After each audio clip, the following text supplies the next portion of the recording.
大家平安，欢迎收听迦南之声，我是有波牧师。今天11月10号，我们要分享的是新的呼召，抓住上帝的应许来祷告。我们要读尼希米记的第1章8到9节。先来读今天 RPG 的金句。上帝一切的应许在基督身上都成为是了，因此我们借着他说阿们来荣耀上帝。哥林多后书1章20节。我们知道有罪就必须要认罪，可是尼希米并不长久陷入在自我省察和以色列同胞的罪中而不能够自拔。认罪是一个过程，但是当他回想上帝的伟大和人之不配得到怜悯的时候，心中他就一直想起申命记里面的伟大经文。所以他的祷告不是专注在自己的罪、受伤的良心或者是善变的感觉上面，而是在这2件不会改变的历史事实，就是上帝说过的话和他做过的事。现在他要做的就是想起上帝的应许，然后抓住上帝的应许，借着这一些的应许来祷告出来，宣告出来。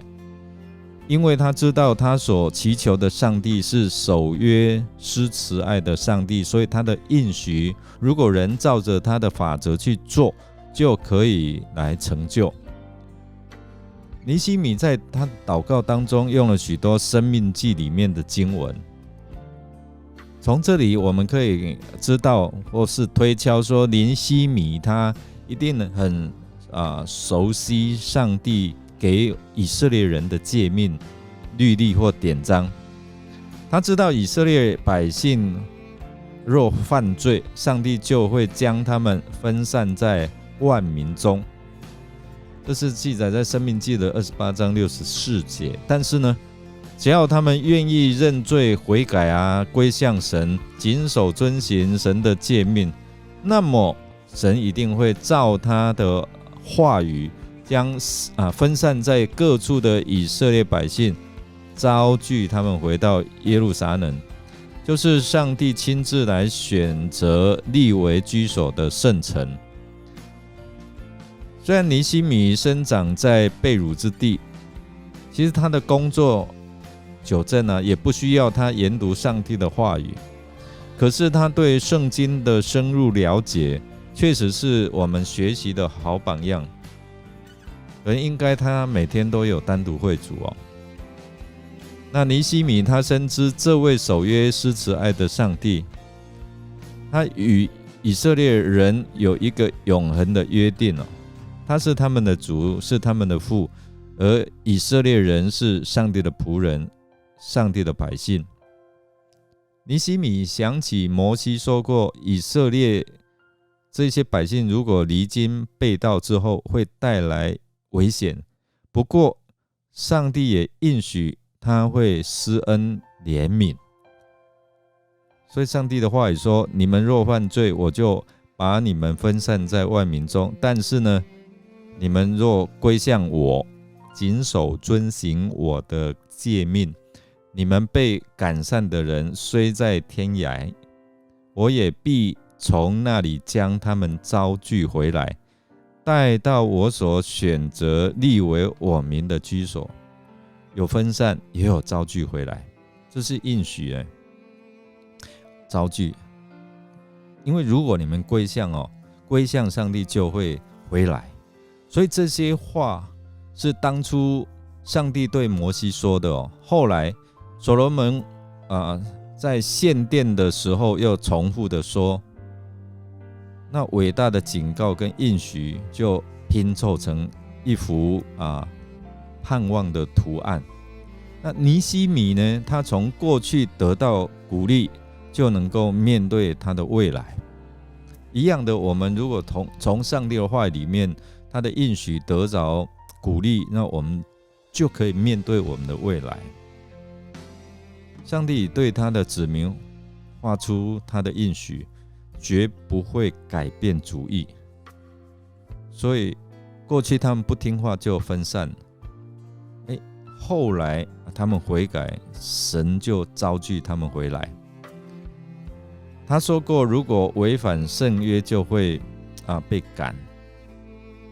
但是我们看到这些百姓过去就是把这些的警告当作耳边风，他的话就应验了，所以他们就身处在波斯，因为他们被掳去到那里，就证明上帝的话是真实的。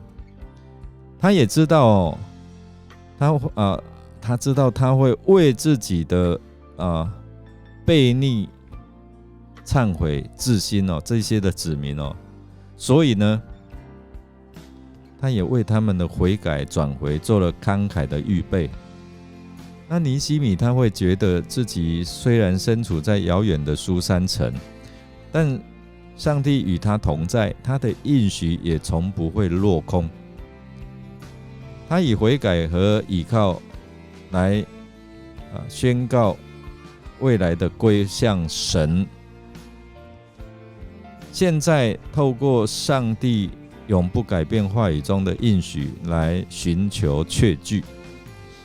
被掳之民我们在之前看以斯拉记就知道说，现在所罗巴伯的领导下，那第二批是在以斯拉的领导下归回祖国去重建圣殿嘛。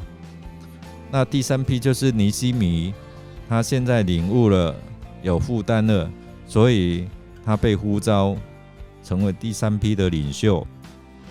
那他心里面有这样的感动，应该跟随他们的脚踪，可是却无法超越他目前的这一些的障碍早期的归回者不仅得到波斯王的批准，还得到他的鼓励资源，有长途旅行的自由。可是现在尼希米他不是自由之身，他是受雇在书珊宫廷来服侍国王他成为酒政。但是我们看到，神若要把圣经里面如此明确的应许来呈现出来就会将他天涯海角的子民召聚回来。那这样的一个应许应该会实现，所以我们必须带着信心来仰望。无论是有何人来拦阻政治的问题，或是自然方面的困难，他必能在尼希米的身上实现这样的应许。所以我们看到，凡是愿意献身来做主工的人，都能够想起他的应许会赐下够用的资源。因为尼希米体验到这位上帝是说一不二、言出必行的上帝。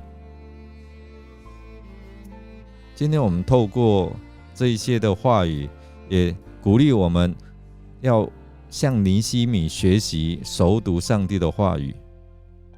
你去看这些的应许，然后把那一些的应许的内容以祷告来宣告出来。比如说申命记28章1到14节里面有带有蒙福的应许，所以你就从你的口中来宣告出来。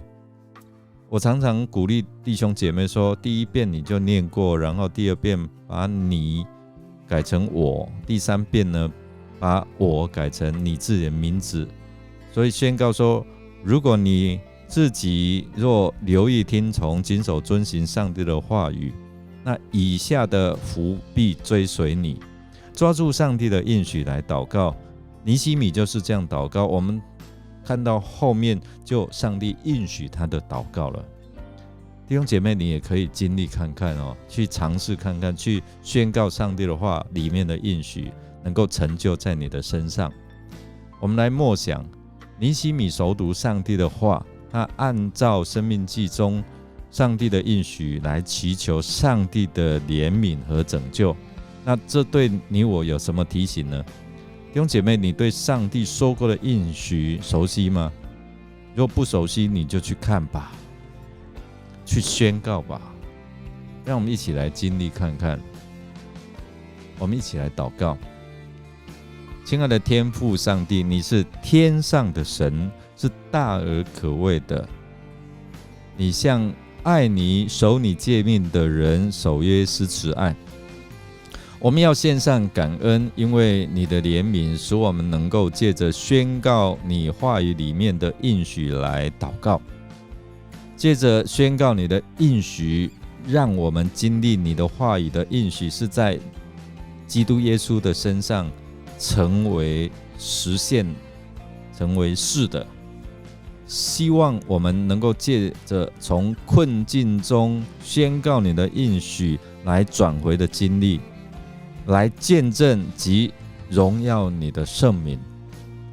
我们这样祷告是奉靠主耶稣基督的圣名求，阿们。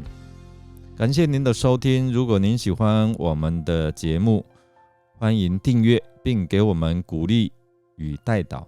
我是尤伯牧师，祝福您一天都充满平安、健康、喜乐。我们下次再见哦。